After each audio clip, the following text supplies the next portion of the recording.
bloque de laboratorio. Tienes que saber un poquito de todo, pero no vas a llegar nunca a saber mucho de algo concreto, simplemente porque no abarca.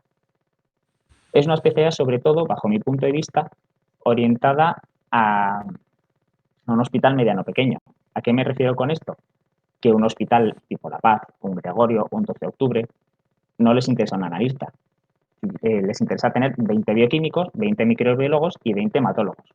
Un hospital tipo Fuenlabrada, un hospital de ese tamaño pequeño, pues igual sí que les interesa tener más analistas, en el sentido de, en vez de tener 5 bioquímicos, 5 hematólogos y 5 microbiólogos, tengo 15 analistas que me pueden sacar todo el trabajo. Obviamente, cualquier cosa grave de bioquímica, una glucogenosis raruna, un linfoproliferativo también extraño, eso lo tenemos que saber derivar a los hematólogos, bioquímicos y microbiólogos. Pero bueno, que tenemos que saber de todo, pero siempre, pues, como pongo, menos bioquímica que un bioquímico, más que el resto. Más hematología que un bioquímico, microbiólogo, inmunólogo, pero menos que el hematólogo, por supuesto. Entonces, pequeños internistas de laboratorio es lo que somos. ¿A quién recomendaría yo esta especialidad? Pues a todos los que os guste el laboratorio sin tener claro qué queréis. Que os gusta la micro, que os gusta ver frotis de sangre, que os gusta también analizar curvas de glucosa, coger análisis. Que os gusta solamente una cosa concreta o que odiéis la bioquímica. Yo tenía una compañera en la academia del FIR que odiaba la microbiología a muerte.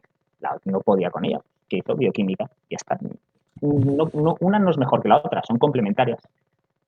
Tenemos que tener claras nuestras limitaciones como analistas, lo que digo. No vamos a saber más bioquímica que un bioquímico nunca, pero nuestros puntos fuertes es que sabemos mucho más de un bioquímico fuera de la bioquímica. Y ya un poco, pues, como cualquier especialidad, nos tiene que gustar sufrir de esclavismo durante 4 años, porque al final la residencia perdéis vida en el sentido que os dedicáis única y exclusivamente a eso, pero si lo queréis, merece mucho la pena. O sea, así a modo comentario personal, que si esto es lo que de verdad queréis, merece la pena que hagáis el esfuerzo de estudiar el FIR y que luego, pues, si la especialidad que queráis, si es la que os gusta, lo vais a aprender y vais a disfrutar como nunca. Y nada, o sea, una presentación cortita. Entonces, sobre todo, lo que quiero es que me preguntéis cosas ahora, que al final yo creo que las dudas es lo que más os puede surgir y lo que yo creo que más os puede ayudar. Entonces, no sé. ¿Dudas? Para preguntar, por si alguno no vino a las charlas de ayer, tenéis abajo a la izquierda para escribir mensajes. Al lado de la mano, pues está para escribir los mensajes y podéis comentar, os escribís las preguntas por aquí y yo se las pregunto a Javier. Para empezar, una pregunta sobre análisis clínico y bioquímica. Hay rumores de que se van a fusionar y que va a ser una misma especialidad. ¿Crees que eso va a pasar a corto plazo? No, a corto plazo no, que todo me puedo equivocar, pero depende, como he dicho, de la troncalidad, que era lo que he puesto en esta diapositiva. A ver, os vuelvo a poner la pantalla. El sistema de troncalidad tuvo su boom hace, si no recuerdo mal, 5 o 6 años más o menos. ¿Se ha compartido? Que se me ha quedado parada. Sí. Vale.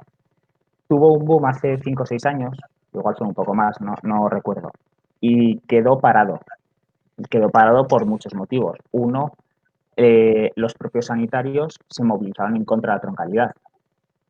Pensad que si... A ver, ¿cómo os puedo poner un ejemplo? Imaginaos que vosotros hacéis el FIT con la troncalidad y pensáis que os gusta el laboratorio. Os metéis al laboratorio, hacéis 2 años del tronco común, del laboratorio diagnóstico, y veis que no os gusta para nada. No tenéis que habéis perdido, entre comillas, 2 años y tenéis que volver a presentaros al FIT para coger una especialidad completamente distinta, que no entre en el tronco. Y luego el tema de la segunda elección, os podía movilizar del sitio en el que estéis. O sea, tenía sus cosas, bueno, a algunos les gusta, a algunos no. Lleva esos 6 años parada. A corto plazo no creo que sean que lo muevan rápido, menos con la que está haciendo ahora mismo. Y se me da el Santa Cielo, perdón. Y lo que os he dicho, la equiparan, no tiene sentido equipararlas. La formación es completamente distinta. Un bioquímico no va a ver microbiología nunca.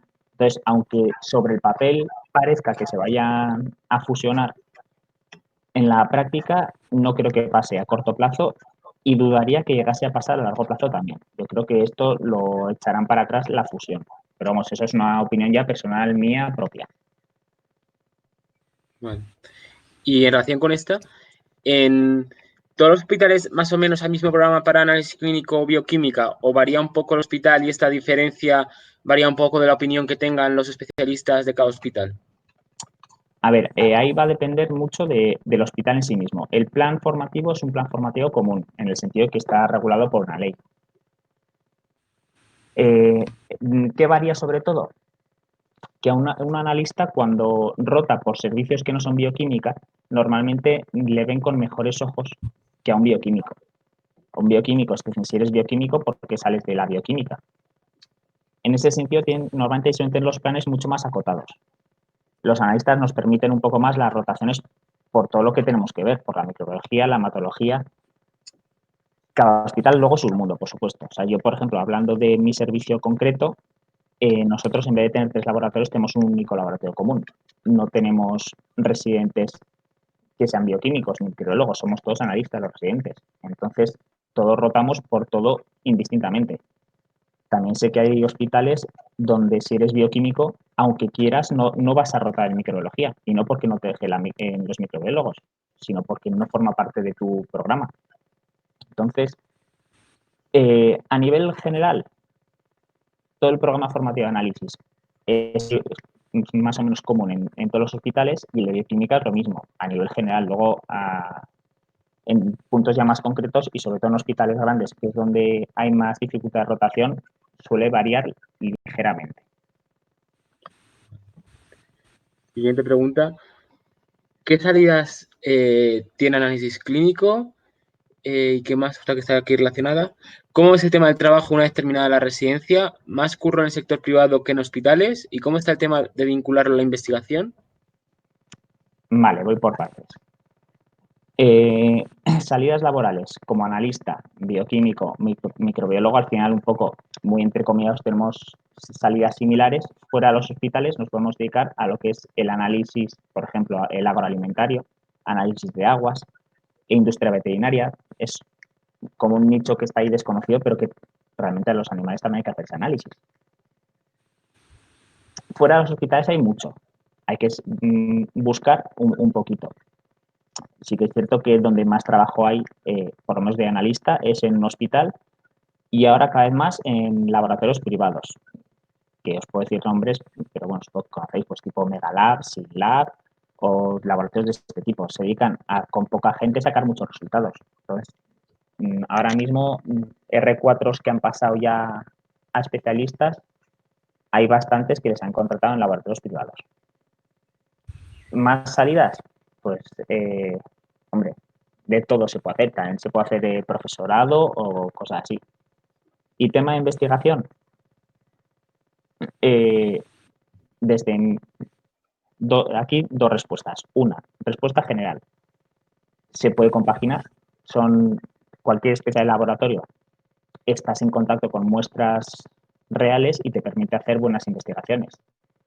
Respuesta particular, dependerá mucho del hospital en el que estés. Yo en mi caso, pues el tiempo que tengo es bastante limitado, pero también en hospitales grandes se puede investigar muy bien. No quiero hablar nada de farmacia hospitalaria porque no la conozco, pero vamos, yo creo que con las especialidades de laboratorio se puede sacar la investigación mejor.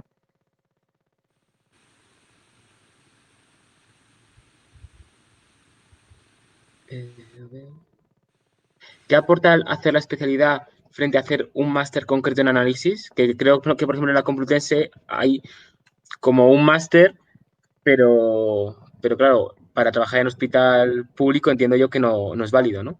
Ahora mismo, para trabajar, según la ley, para trabajar en cualquier tipo de hospital, sea público o privado, necesitas tener el título de especialista y solo puedes sacar con el PIB. Eso es con la ley en la mano. También es cierto que en los sitios privados, pues bueno, funcionan muchos como funciona en el sentido de si tienes un título que me diga que tú que sabes de esto, pues te va a contratar. Realmente es, a nivel práctico, la sanidad pública. Y la privada, pues siempre tienes más puertas abiertas que con un máster.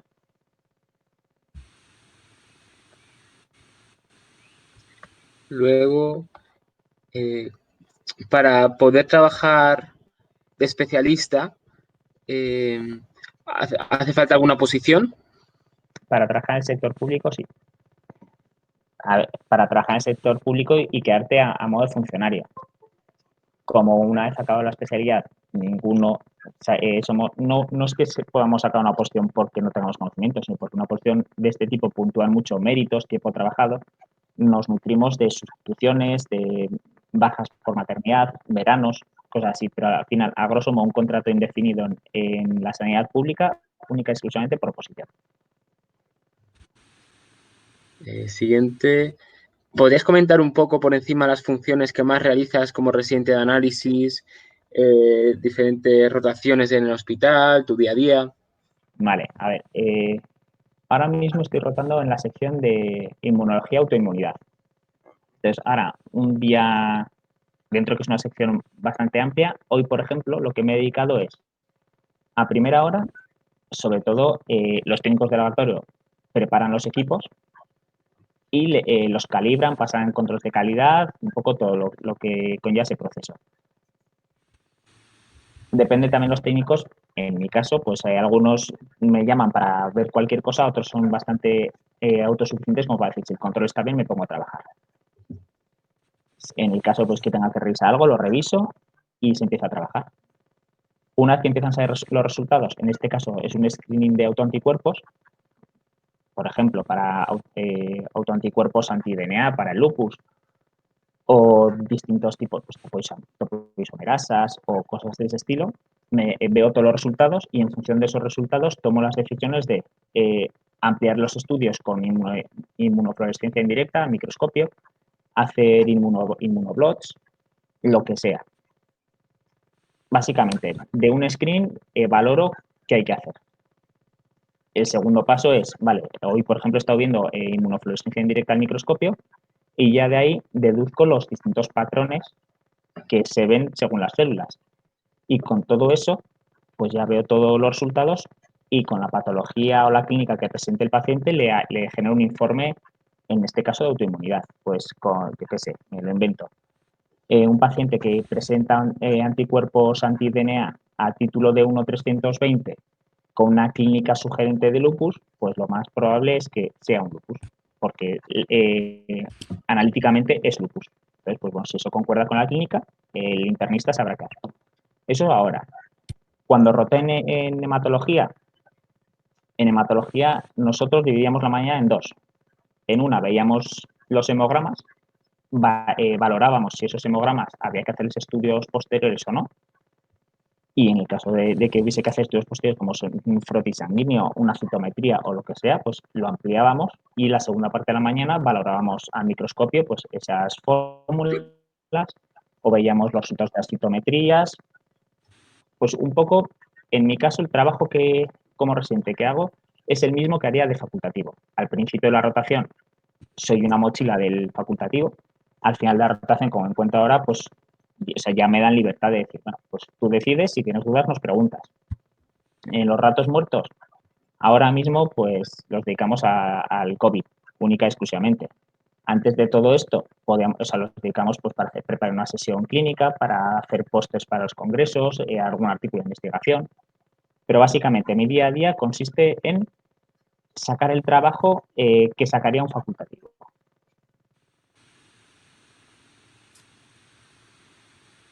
Siguiente pregunta. ¿Tienes mucho contacto con los médicos? ¿Qué tal tu experiencia tratando con ellos?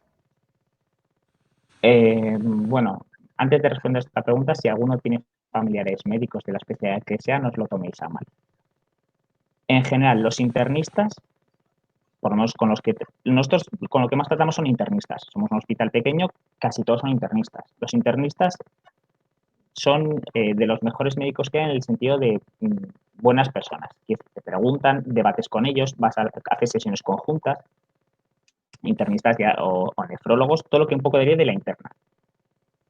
La pediatría es una rama que es mejor no molestarles, porque, bueno, son pediatras, y los ginecólogos pues van también un poco a su rollo. Así son un poco las especialidades más conflictivas, porque entiendo también que tratan cosas delicadas, pues son niños, son gestantes y quieren los análisis para allá. No entienden que una analítica requiere un proceso de preparar un aparato, por supuesto una extracción de muestra que muchas veces nos reclaman resultados sin tener nosotros analítica, una valoración y posterior validación y una interpretación. Entonces, mi trato sobre todo es con internistas y con ellos no tengo ninguna queja. Ya os digo, o sea, compartimos sesiones, hemos hecho pósters conjuntos y sin ningún problema. Y en general el ambiente siempre suele ser ese. Luego hay especialidades que van por otro camino. Y otra pregunta, ¿cómo se ha vivido todo el tema de la COVID desde el departamento de análisis, desde el servicio de análisis clínicos? ¿Las PCRs se hacen desde el departamento de análisis o desde micro? Vale. En nuestro caso, como no tenemos un departamento de microbiología, es lo que he dicho antes, el servicio se llama Servicio de Laboratorio Clínico.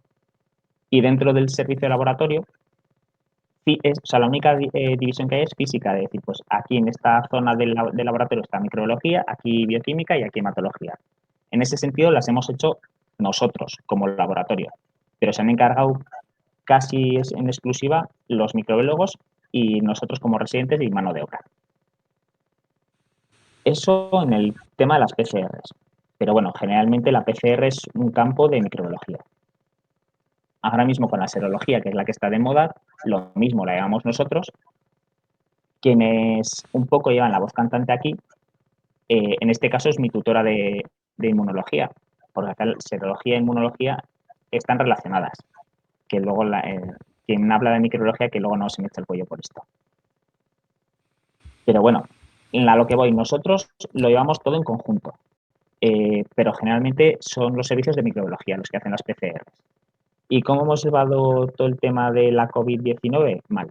Ahora ya estamos levantando la cabeza, pero la verdad la experiencia ha sido buena en el sentido de una experiencia formativa, pero mala en el sentido de que ha sido una experiencia muy dura. Otra pregunta que hacen por el grupo, por el chat. Y una vez aprobado el examen FIR, con tu número de orden, entras a tu plaza. Tienes que ponerte mucho las pilas con los conocimientos clínicos que en farmacia escasean. ¿Viste un gran escalón en cuanto a conocimientos que llevabas de base de prepararte el examen FIR? A ver, como analista, una de las cosas que me dijo mi jefe al entrar es que los analistas tenemos tres gorritos. Está el gorro metrológico, el gorro clínico y el gorro de calidad, por así decirlo. Nosotros como farmacéuticos el gorro metrológico lo llevamos requete aprendido. Entonces ahí no tenemos ningún problema. El gorro de calidad todo el mundo escasea y el gorro clínico es donde más cojeamos nosotros. Pero hay hospitales donde el análisis se comparte con la medicina y es justo al revés. Clínicamente ellos van muy bien, pero metrológicamente no entienden una calibración, no entienden por qué hay que hacer un control de calidad, no entienden dónde está el fallo de una técnica de si es directa o sin directa. Entonces, ¿a nivel clínico me tuve que poner las pilas? Sí, porque es donde más escaseamos, pero que tampoco penséis que es ya has llegado, venga, ponte a validar, ponte a interpretar esto, no, a ver, todo tiene su proceso. Poco a poco entras primero vamos a conocer las cosas de urgencia. Vale, pues ahora que conocemos si se alteran los parámetros electroanalíticos, bueno, pues ¿a qué se pueden deber? Es decir, todo es progresivo. Donde más tenemos que apretar nosotros es la clínica, pero que no porque nos falte clínica penséis que somos peores que los médicos. Ellos pierden en otros sentidos. Perdón, la segunda parte de la pregunta. La preparación para el FIR, por lo menos en mi caso, yo creo que es a nivel general, difiere en una cosa en cuanto a la carrera. Y es que la carrera haces farmacología, las pruebas y te olvidas de ella. Haces química, la pruebas, te olvidas de ella. Haces fisiopato, la pruebas, te olvidas de ella. En el FIR era todo en conjunto. Entonces, como iba, o sea, es un estudio de, vale, la fisiología, esto funciona así, este órgano funciona de tal manera. Cuando falla, falla aquí. Entonces, como falla aquí, sé que por fisiología, entonces me genera esta clínica. A su vez, sé que como falla aquí, le tengo que dar algo para que me arregle esto. Y ahí ya se hila con la farma y la química orgánica. Entonces, se llevan muchos conocimientos muy aprendidos ya del FIR, o sea, ayudan mucho en ese sentido. Otra cosa que también os quiero decir es que en el FIR, cuando estudias, yo qué sé, las distintas formas de los hematíes, que sea cantocitos, estomatocitos, dermocitos, da igual el tipo que sea, te estudias una tabla que no tiene sentido y luego en una mañana al microscopio ya los distingues todos. Entonces, que la práctica también ayuda mucho. O sea, que no es, me siento delante de un libro, estudio todo y ya está, y lo escupo. Entonces, ayuda al examen FIR. No penséis que es no sé, que es súper exigente el primer día, ni mucho menos, todo progresivo, pero sí hay que estudiar. ¿Y el tema rotaciones externas en otros hospitales o en otros países? Eso yo solo puedo hablar desde mi hospital. A nivel general, la ley en Madrid dice que solo puedes salir de Madrid si lo que quieres rotar fuera de la Comunidad de Madrid es porque es un centro de referencia que no exista en la Comunidad de Madrid. A nivel de mi hospital, y que al final todos los hospitales funcionan igual, es dos tipos de rotaciones externas, las obligadas y las voluntarias. Obligado, en mi caso, por ejemplo, es biología molecular y genética. De todo mi programa formativo, en Fuenlabrada no tenemos ni biología molecular ni genética. No tenemos lo suficiente como para poder asumir una docencia. Entonces, esas son las que yo roto fuera. En mi caso, voy a ir al 12 de octubre a rotar en biología molecular y en genética tengo distintos hospitales para irme a, pero bueno, eso como las obligadas. Y luego están las voluntarias de yo quiero rotar en tóxicos en el hospital, el que sea, al final es una rotación voluntaria. Tienes unos meses para poder hacerla si quieres disfrutarla. A nivel internacional, pues ahí ya depende de lo que os busquéis la vida, porque al final esto mucho es, quiero ir a este hospital a hacer esto, esté donde esté. Primero voy a hacer que el hospital, el que sea, me diga que sí. Y una vez que me diga que sí, pues yo ya me muevo internamente en mi hospital, en mi servicio de docencia y todo, para que ellos me digan que sí. También preguntan si alguna recomendación en cuanto a academias del FIR. Prefiero no contestarla. Yo estudié en Farmafir, que fue el año en el cual empezó toda la movida con Gofir. No quiero decir que Farmafir sea la mejor ni que Gofir sea la peor. Y a FIR no la conozco. Y han pasado ya 4 años desde entonces. Entonces, prefiero no contestar esa pregunta. Todas las academias tienen sus cosas buenas y sus cosas malas. Yo soy de Farmafir y mi R pequeño es de Gofir. Y no pasa nada por ello. Quiero decir, pues, si al final el temario es el mismo. Siguiente. Un analista puede hacer análisis tanto de sangre como detección de parásitos en diferentes muestras biológicas, test de anticuerpos. ¿Qué es lo que no puede hacer un analista? ¿Qué no puede hacer un analista? Mejor dicho, ¿hasta dónde tiene que hacer un analista? Hasta donde su conocimiento diga, vale, a partir de aquí, el que sabe es el hematólogo o el bioquímico. Por ejemplo, en una guardia, eh, me llaman al busca para ver una fórmula al microscopio. La veo y está lleno de células de tipo blasto, con una morfología rarísima. Al final es eso, mi conocimiento que me dice que es un linfoproliferativo. Ya está. Si hay suerte, entre comillas, y justo veo alguna cosa muy concreta, como pueden ser bastones de Auer o cosas así, puedo medio decir que parece una M3. Punto. Ahí acaba mi labor. Entonces yo voy al hematólogo y le digo, mira, en la guardia me ha pasado esto, en la guardia o en el día a día. Tengo un síndrome linfoproliferativo, lo he sabido detectar, que algunas veces se ve muy fácil cuando tienes 100.000 leucocitos, pero cuando tienes 100 leucocitos puede ser igualmente una linfoproliferativa. Entonces, ¿hasta dónde? Hasta saber detectar que yo a partir de ahí ya no sé seguir. En el caso de los bioquímicos, un análisis de una esfingolipidosis con variante genética. Pues bueno, pues si todo orienta a algo parecido, pues tengo que ser capaz de ir a un bioquímico, que son los que más saben de esto, y decir, mira, tengo esto, y ya está. En el caso de la micro, lo mismo. En una guardia, un estudio de malaria, ¿vale? Yo sé reconocer una malaria en microscopio, pero ahí que me digan qué subtipo es, en qué estadio madurativo, a ver, yo llego hasta donde digo, sé que es una malaria, ya está, ahora hablo con el microbiólogo, o sé que es un neumococo, vale, hablo con el microbiólogo. Un poco es lo que os he dicho antes, tenemos que saber un poco de todo para ser capaces de eh, orientar las analíticas a los respectivos especialistas, para que el super especialista en esfingolipidosis no se trague 2.000 analíticas que no tienen nada. No sé si me explico. Sí. Vale. Siguiente.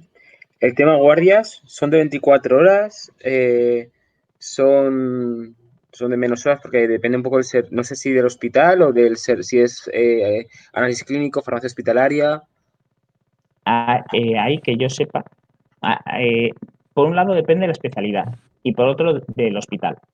Generalmente, farmacia hospitalaria no suele hacer guardias de 24 horas, hace hasta las 10 de la noche, por ejemplo. En mi hospital creo que es hasta las 10, pero generalmente suele ser eso, pues la laboral de 8 a 3 de la tarde y de 3 de la tarde a 10 es su turno de guardia. Microbiología, ahí depende de cada hospital. Hay hospitales que hacen hasta las 10, hay hospitales que tienen un microbiólogo toda la noche. Depende también de la carga de trabajo que tenga un microbiólogo. Y generalmente bioquímica y análisis son ser ambas de 24 horas. Por el hecho de que el laboratorio de urgencias, realmente una analítica, una glucosa sanguínea, pues es cosa del bioquímico o del analista. Entonces, que yo sepa, son todas de 24. Pero ya os digo, depende mucho de la especialidad y del hospital.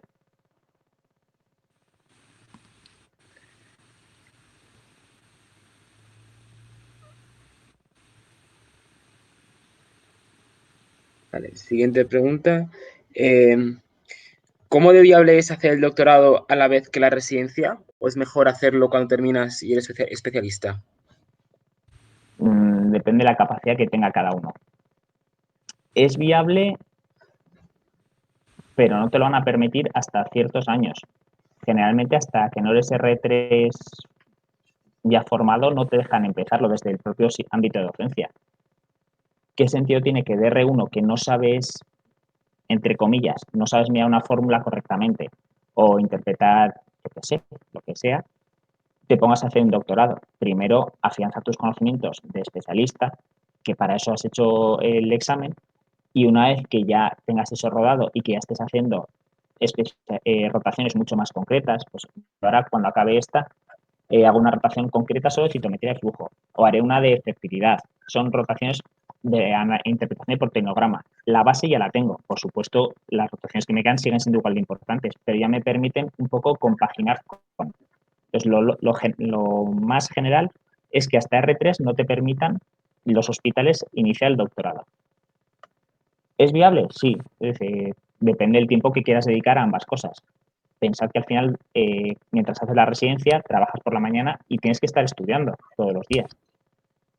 Lo más lógico yo creo que es casi al final, acabando R4, empezar y la uno con el otro. Más que nada por tiempo y porque si no, yo creo que no se aprovecha bien la formación, la residencia. Que hay muchas más cosas, por supuesto, si se puede hacer el doctorado, mejor que mejor. Pero vamos, yo creo que lo correcto es escalar. ¿Te pueden coger en el hospital cuando termines la residencia con un contrato de doctorado, de investigación? Si el hospital tiene un servicio que se dedique a investigación con un contrato para investigar, sin ningún problema.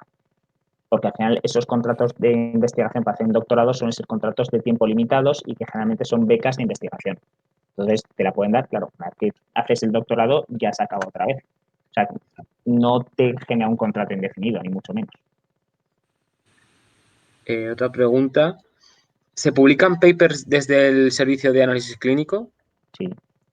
Ahora mismo vamos o estamos para publicar pues como todos, ahora mismo de coronavirus. Nosotros hemos hecho la incidencia del hospital de Fuenlabrada, entonces publicaremos la incidencia, pero vamos, que tanto a congresos como a revistas mandamos artículos.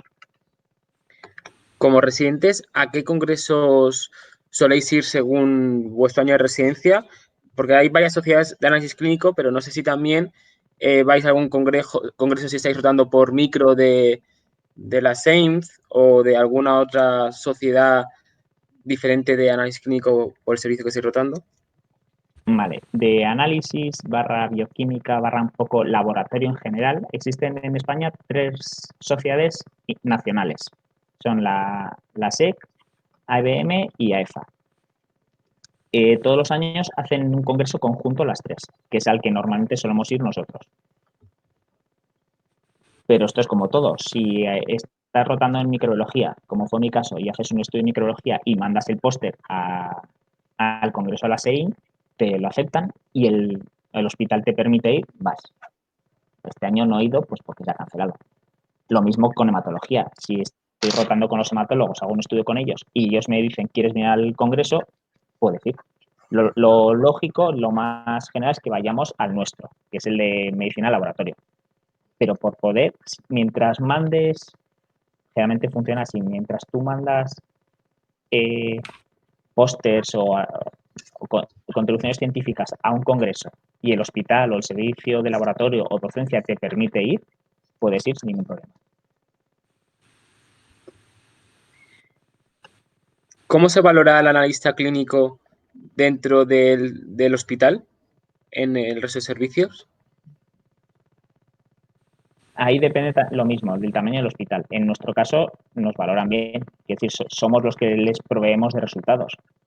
En un hospital grande, pues igual el analista, igual, y también sí que es cierto, hay residentes de análisis de ciertos hospitales que son el último mono, porque son analistas.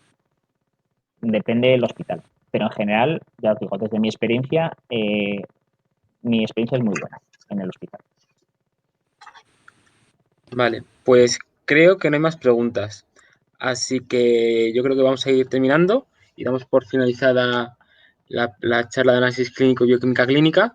Muchas gracias a Javier por tu tiempo y Nada, por ofrecerte. nada. Cualquier duda que pueda surgir a través de ti, que me la podéis preguntar sin ningún problema.